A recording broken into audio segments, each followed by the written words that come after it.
Buenos días y bienvenidos a mundodesconocido.es. Otra vez con todos vosotros. Vamos a hablar de un tema del que hace unos videoprogramas tocamos con concretamente Vicente Fuentes, y fue el tema de la antigua Sumer.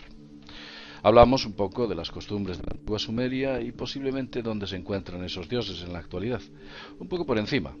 Pero si hay una de las personas que realmente ha estudiado muy a fondo el tema de Sumer, el Estado español, y ha llegado a interesantes conclusiones, incluso ha escrito algún libro al respecto, no es otro más que David Parcerisa. David Parcerisa, que le tenemos aquí. ¿Qué tal estás, David? ¿Qué tal te Hola, encuentras? JL. Pues nada, encantado de estar aquí contigo. Muy bien, David. A David lo conocí hace bastante tiempo y siempre ha sido pues un referente dentro de lo que es el tema de nuestros orígenes culturales y posiblemente como raza humana. Es muy fácil que venga de la antigua Sumer. ¿Es así o no es así, David? ¿Cuál es nuestro origen realmente? Bueno, yo creo, evidentemente, después de toda mi trayectoria de investigación, que estos seres, estos dioses antiguos llamados Anunnaki, fueron no nuestros creadores propiamente, porque es un tema muy complejo, que tendríamos que incluso remontarnos mucho más para atrás en el tiempo, pero yo sí creo que fueron los que nos hibridaron, es decir, nos mezclaron con los homínidos, muy probablemente con el Neandertal. Luego surgiría el Neanderthalensis, una versión mejorada, y finalmente surgiría el Homo sapiens a través de un. Es que, a ver, el tema es que, en principio, lo que se produjo fue una fecundación in vitro. Bueno, vamos a centrarnos. ¿Quieres Sí, decir que por una parte había un homínido que era originario del planeta y parte de esa otra genética que se coge es de ellos, de esos es seres de de las estos seres, estrellas? exactamente. Entonces hacen una hibridación y de ahí sacan a un ser. Sí, Yo te- cogen el óvulo de una hembra mono, de una neandertal, y lo fecundan con esperma Anunnaki. El problema es que ellos iban haciendo diferentes experimentos y volvían a reimplantar este óvulo con otra hembra neandertal. Y salían seres deformes, seres pues, llenos de pelo, no tenían capacidad de razonar. Entonces, claro, viendo estos fracasos, probaron algo diferente. Y era simplemente insertando el óvulo fertilizado en una hembra Anunnaki. Y ahí es cuando empezó a tener éxito este proyecto de creación humana. Y salió el Neanderthalensis. Los dos primeros ejemplares, macho y hembra, eran conocidos como el Adamu, el que como arcilla de la tierra es. Adamu y Tiamat. Vamos a ver. ¿Quieres decir con esto que tenemos una acusada cadena genética que proviene de los Anunnaki? ¿Qué somos más, desde tu punto de vista? ¿Mm? ¿Somos más Anunnaki o seres hibridados o somos más homínidos? O esos antiguos, digamos, seres, pues no sé, como monos, vamos a utilizar este término para que la gente lo ¿Mm? entienda. ¿Mm? ¿Qué es lo que somos más? ¿Qué tenemos más? A nivel físico, nos parecemos más al mono.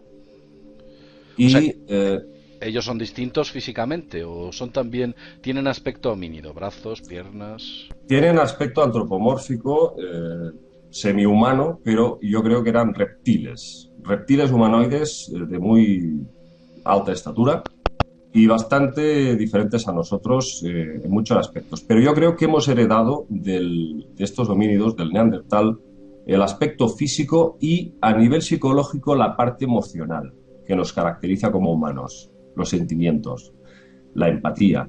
Sin embargo, la inteligencia como tal, la capacidad de memorizar, de procesar datos, eh, incluso de crear artísticamente, yo creo que todo esto es una herencia de estos seres reptilianos. Hay una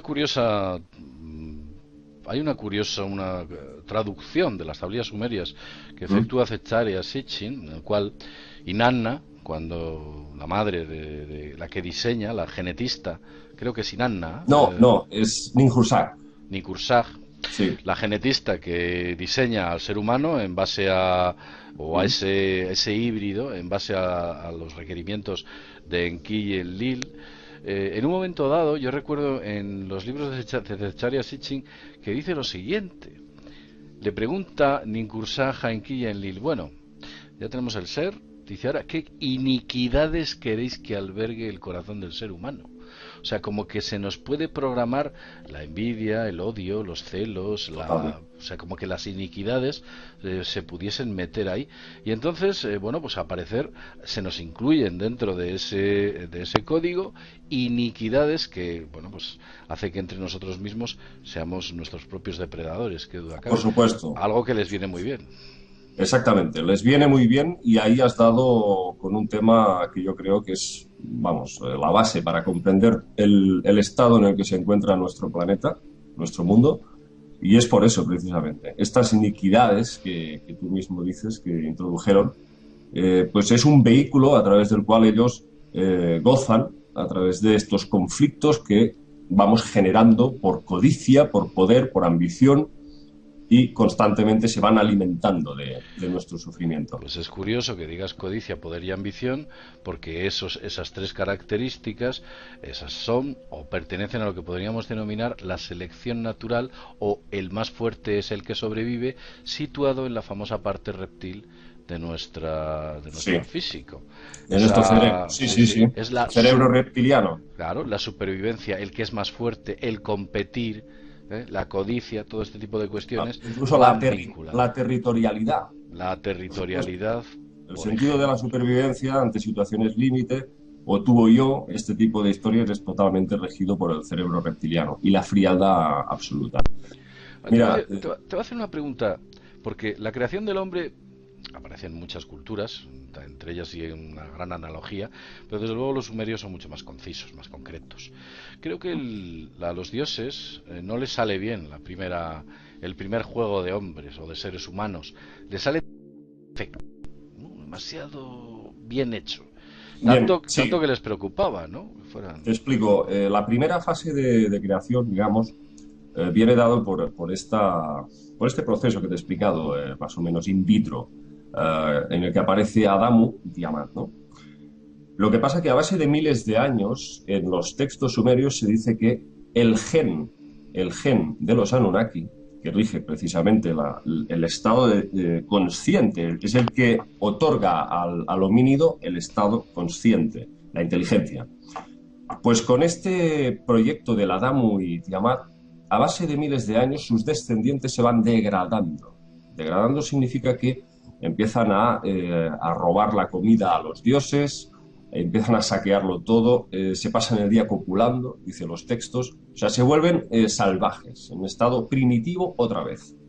Entonces, bueno, sienten que su proyecto ha fracasado absolutamente y por cosas del azar, dicen los textos que no está buscado, Enki, que es digamos, el promotor de esta idea y uno de los creadores principales, un gran genetista, bueno, pues paseando con su visir Isimut eh, a bordo de una pequeña embarcación, encuentra en la orilla a dos hembras neandertalensis y copula con ellas. Y fruto de esa unión sexual surge el Homo sapiens.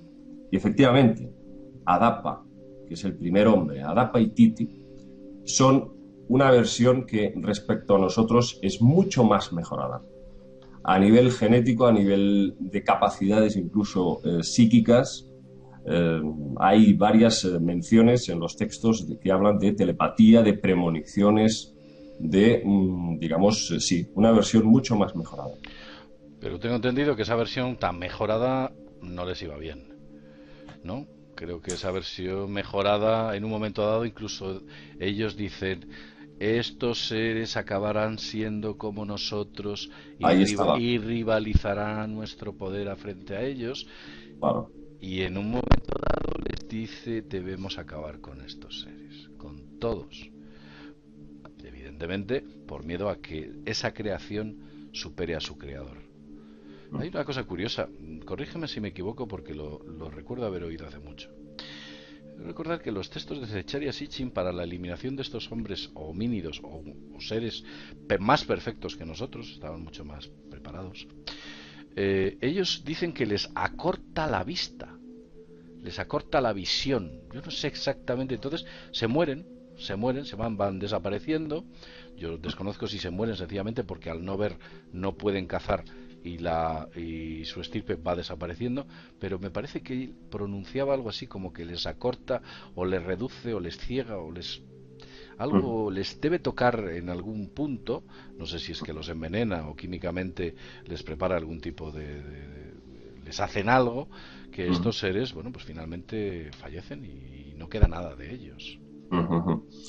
Bueno, y el diluvio universal también en sí mismo es parece ser, según investigaciones bastante recientes, algo absolutamente provocado, no fue algo natural, sino que pudieron haber fundido los casquetes polares para provocar una gran inundación en el planeta. Y ellos tenían tecnología suficiente para hacer eso. Lo que nos lleva a pensar que realmente este diluvio universal fue efectivamente para borrarnos de la faz de la Tierra porque sabíamos demasiado. Habíamos adquirido unos conocimientos por parte de ciertos dioses, de ciertos seres que estaban, digamos, dentro del mismo grupo de los Anunnaki, como Marduk, por ejemplo, o el propio Enki, que eran seres que estaban decididos a compartir sus conocimientos y su tecnología incluso. Cuando levantaron la famosa Torre de Babel fue de la mano de Marduk, hijo de Enki. Y la Torre de Babel fue algo así como una torre de lanzamiento espacial. Fue el primer intento de, digamos, encumbrar al hombre antiguo casi a la era espacial. Por eso Enlil fue el dios luego relacionado con el propio Yahvé que hundió la Torre de Babel, la hizo caer como símbolo de precisamente eso, de evitar que el hombre llegara a ese conocimiento tan elevado que estaba llegando. Y el diluvio universal les fue muy bien a ese nivel. A partir de entonces hubo una especie de barrera para que los otros dioses no pudiesen nunca llegar a que el hombre fuera depositario de tanto conocimiento. Y sobre todo el tema de las lenguas, la división de las lenguas. Antes solamente había una. Y de ahí, a partir de este hecho que te comentaba de la Torre de Enlil, provoca esta distorsión. Incluso algunos llegan a teorizar de que hubiese el uso de estas facultades que te estaba hablando. Bueno, y fuera sustituido por esta cantidad de idiomas que lo único que han hecho es acabar de confundir a pueblos y culturas. Es curioso que digas esto porque de ello habla el chamán Credo Mutua, un antiguo chamán de los últimos que quedan de la tribu de los Zurú en Sudáfrica, sí, lo conozco. Recogedor de las antiguas tradiciones. Entonces este hombre habla concretamente de los Chitauri, creo que se llaman así. Grandes reptiles. Por cierto, el propio Credo Mutua dice que tenían aspecto reptil y venían de las estrellas. Básicamente todo coincide con lo que estás contando. Y él dice que cogen a los seres humanos que por entonces se hablaban o se comunicaban telepáticamente, incluso con el medio, porque al parecer estos seres humanos tenían una forma de comunicación con otros animales muy sencilla, muy básica, no era una comunicación como podemos tener entre dos seres humanos, tan inteligente, sino cosas muy sencillas. A este ser humano es arrebatado, es hibridado, le eliminan la capacidad de la comunicación telepática y le dan de hablar. Entonces, ellos hablan y esa forma lingüística es la que se impone, porque todos aquellos que no hablaban y mantenían comunicación telepática desaparecen, una zona centrada concretamente en África, que es donde supuestamente está el origen de ese homínido inicial. Vamos a usar este término. Sí. Horrorizados, el ser humano descubre que el lenguaje lo que hace es distanciarles. Es un medio de comunicación que los distancia, les crea muchos problemas para poder, sobre todo, que sus semejantes entiendan sus sentimientos. Es un sistema de comunicación falso, engañoso, que puedes transmitir engaño y mentira, cosa que era mucho más difícil cuando se estaba utilizando esa telepatía. Entonces lo que hacen es confundir al hombre. Es curioso esas similitudes que existen. Por cierto, hay, bueno, inundaciones en muchas culturas en la humanidad. También esos seres, como ya hemos dicho antes, eran reptiles. También me acuerdo, y vuelvo al tema de los reptiles, como por ejemplo los dogones tenían un dios que se llamaba Nommo, que era un dios reptil, que venía de una estrella situada en Sirio. Sirio. Sí. Era un dios que cada vez que llegaba Nommo, todos los dogones se tenían prácticamente que salir corriendo porque se alimentaba de hombres, de Por hombres y supuesto, mujeres. les introducían, creo, una especie de tubos por la nariz y les succionaban la sangre, los dejaban secos. Sí, pues el tema de la sangre y el dolor va muy ligado a este tipo de dioses. Además, las mitologías aparecen constantemente. Yo te he oído en una ocasión en un programa hacer una especie de recapitulación de dioses con aspecto reptiloide que están vinculados a la creación a lo largo del mundo, independientemente que haya océanos por medio o haya cordilleras infranqueables. El ser humano ha estado siempre creado y dominado por este tipo de entidades reptiloides. Totalmente. Hablamos en Y China la- por ejemplo, y- China, Nua y Fuxi, los cuales hablamos hace tiempo, Quetzalcoatl, Yama no Ochi en Japón, una serpiente que curiosamente era devoradora de humanos también, como el sí. caso de Nommo. y los indios Hopi, Los indios Hopi que también, hablan de una raza serpiente que también, habita bajo tierra. Y curioso. fíjate que en el año 33 el ingeniero de minas Warren Schaffel, advertido por estos mismos Hopi, hizo bajar una sonda a más de 300 metros en la colina de Fort Moore, donde está hoy Hollywood, Los Ángeles, Ah, y ahí descubrieron una ciudad intraterrena con vestigios de una civilización reptiliana. Encontraron más de 30 y pico planchas con inscripciones imposibles de traducir. No hay ningún lingüista que haya conseguido traducir. efectivamente. Con una red Sí, de sí, sí, túneles sí, sí, sí. inmensa. O sea, una civilización reptil bajo tierra. Y todo Sí, eso se ha ocultado totalmente. sí, sí, Absolutamente sí, por sí, sí, todo eso las está oculto. autoridades. Creo que en la isla de Chipre también hay una red Chipre, creo que hay una importante red de túneles muy vinculadas a estos seres reptiloides. Los reptiles aparecen incluso en las culturas nórdicas, con un reptil importantísimo, que era Yogumarden Nagar, fíjate, Nagar, era Nagar, Nagash. era un dios reptil que abarcaba a la humanidad entera, el mundo entero, una especie de control total del mundo, que curiosamente, si vemos lo de Nagas, en el hinduismo se contempla la figura de Nagas como los responsables de la creación, concretamente un dios, que era un dios reptil que se llamaba Sesha. Exacto. Y siempre van vinculados a la capacidad de metamorfosearse. O sea, seres metamórficos, capaces de Efectivamente. cambiar de forma. Y eso es algo que incluso hay algunas representaciones en Egipto en donde podemos ver seres humanos que pasan por un proceso de transformación y se convierten en serpientes. O sea, son no solo serpientes, hay muchas entidades zoomórficas en Egipto. Y eso es algo que, ya digo, muchísimas culturas. Mira, yo a nivel personal pienso que los Anunnaki posiblemente presentaban rasgos que podríamos calificar como de albinos. O sea, lo más parecido a nivel humano con los nórdicos, piel blanca. David Icke habla de que los Anunnaki se habían cruzado con los antiguos habitantes de Marte, que eran conocidos como los Arians. No sé si has oído hablar de esta línea de investigación. Yo he escuchado algo muy curioso con respecto a los habitantes, el origen marciano del ser humano. Se agarra a una curiosa teoría que te voy a explicar. Al parecer, tú sabes lo que es un tanque de aislamiento sensorial.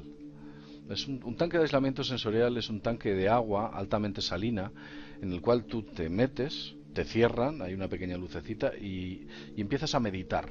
Estás en un estado de flotabilidad, muy curioso, y digamos que las visiones que empiezas a tener cuando entras en estados de meditación son sorprendentes, muy acusadas, como que esa flotabilidad hace que tu mente empiece a tener, bueno, pues digamos que visiones hasta psicodélicas de lo más alucinantes. Se da la circunstancia de que uno de los ritmos, un ciclo circadiano del ser humano, cuando está en los tanques de aislamiento sensorial, pasa de durar 24 horas a durar exactamente el ciclo de rotación de Marte. las mismas horas y los mismos minutos. Como que ancestralmente el ser humano viniera de ahí. Pero es que lo más curioso de los tanques de aislamiento sensorial y de ese ciclo circadiano que coincide con el de Marte cuando te metes en uno de esos tanques, es que solo ocurre con la raza blanca. Ah, Otras razas no ocurre. No ocurre es con muy la raza negra o la raza amarilla o la raza cobriza. No, ocurre solamente con la raza blanca. Ese tipo de conexión con el ciclo circadiano de la rotación de Marte. Pero es que es clavado. Hay estudios al respecto. Pues sí, efectivamente, nos encontramos un montón de dioses, incluso la famosa diosa serpiente, el arco iris, en Australia.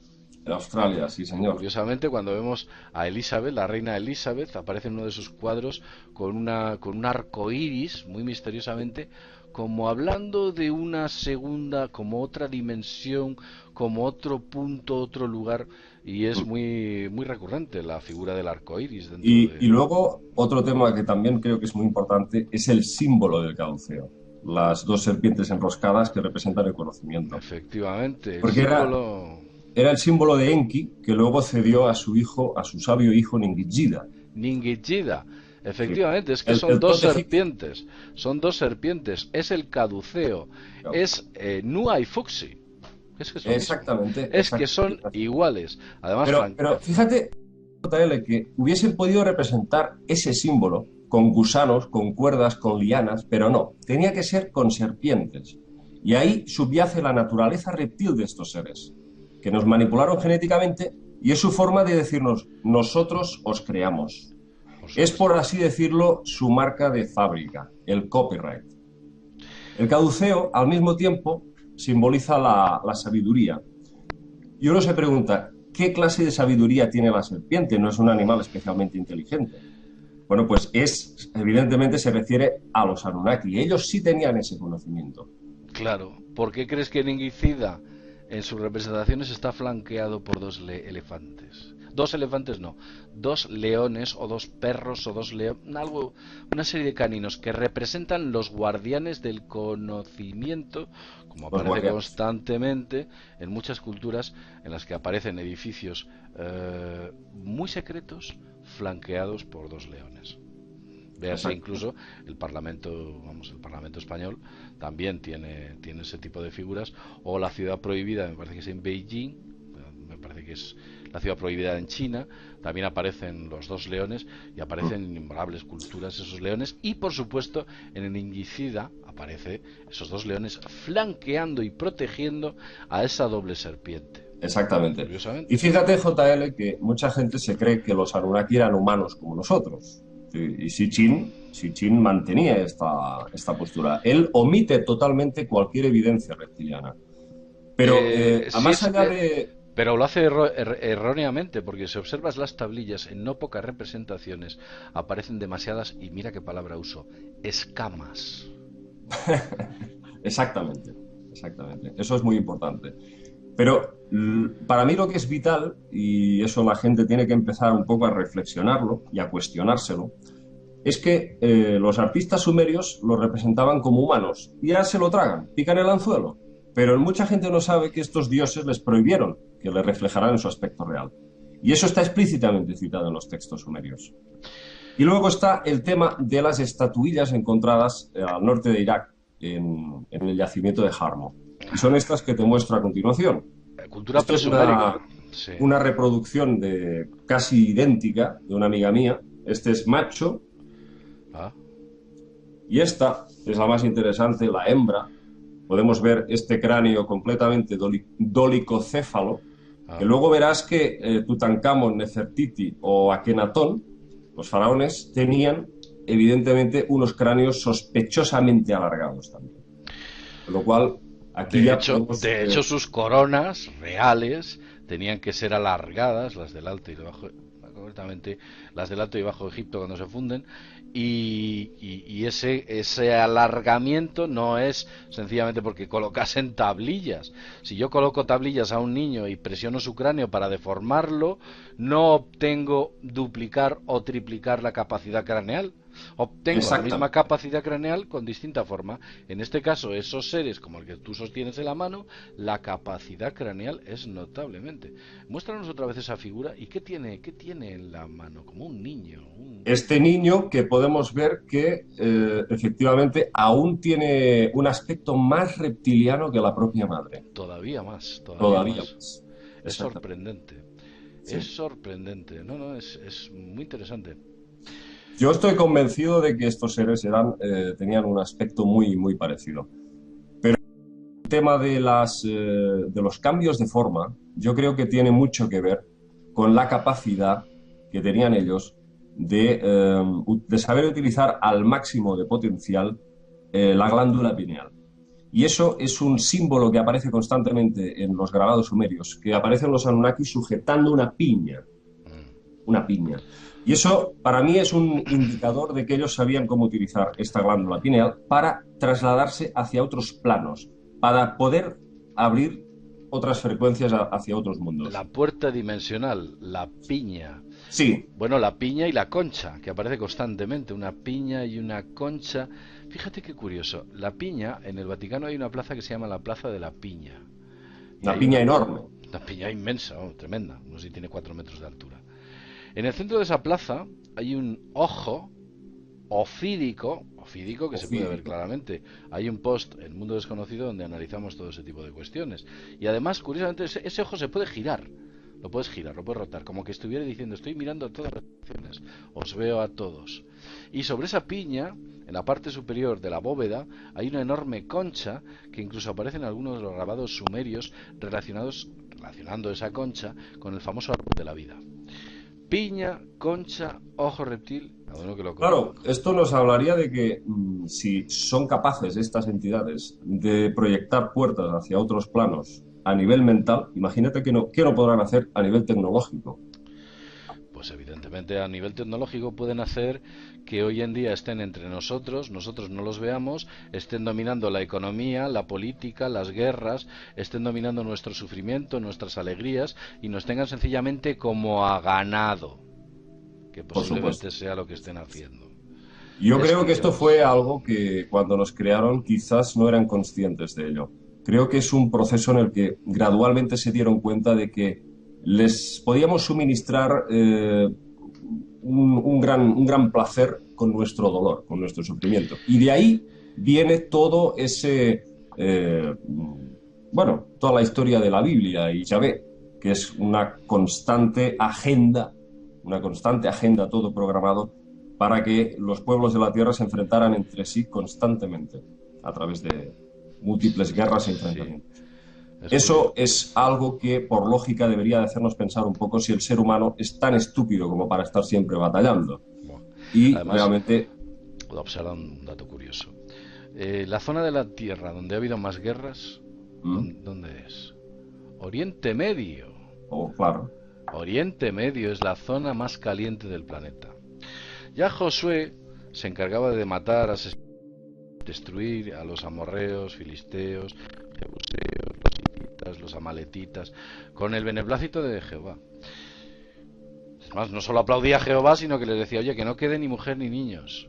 O sea, ni ni asnos ni asnos, camellos. ni Ahí bien, asnos ni camellos. O sí, sea, sí. quiere decir que ya estamos hablando, de hecho Josué creo que diezmó entre el 15 y el 20% de la población del planeta con sus expediciones, intentando Mm. recuperar la tierra prometida. Pero es que todos estos pueblos sumerios se peleaban entre ellos también constantemente. De hecho, fue Asurbanipal, 600 y pico antes de Cristo, fue el primero que consigue de alguna manera unificarlos, ¿no? Me parece que con mano de hierro, claro, no los unifica hablando con ellos, no. Los unifica con mano de hierro y se Siempre. crea la famosa la capital que estaba en Nínive, donde se almacenan las tablillas, históricas tablillas bueno, pues como tesoro para el propio Surbanipal, era la historia de aquel pueblo que había forjado, vamos a usar este término, que fue el grande de los grandes, el rey más poderoso. Después vendría reyes persas como por ejemplo Darío el Grande, esos ya son posteriores y desde luego con mucho menos esplendor que Asurbanipal. Bueno, pues es curioso ver que todo este tipo de cuestiones nos hace a nosotros pensar. Hay un momento dado que todos esos dioses desaparecen, ya no se les ve por ningún lado. Aparece el Imperio Romano, nuevo imperio romano, aparece el imperio griego, el macedónico, que toma lo que es Persia a través de Alejandro Magno. Todo aquello desaparece, los dioses los abandonan, no los apoyan, no se encuentra el resto de nada de ellos. Sin embargo, esa sigue siendo una zona caliente hasta que incluso a fecha de hoy las principales guerras del planeta están centradas allí. Objetivos los mismos, porque es verdad, quiero recordar que saquearon el museo de Bagdad.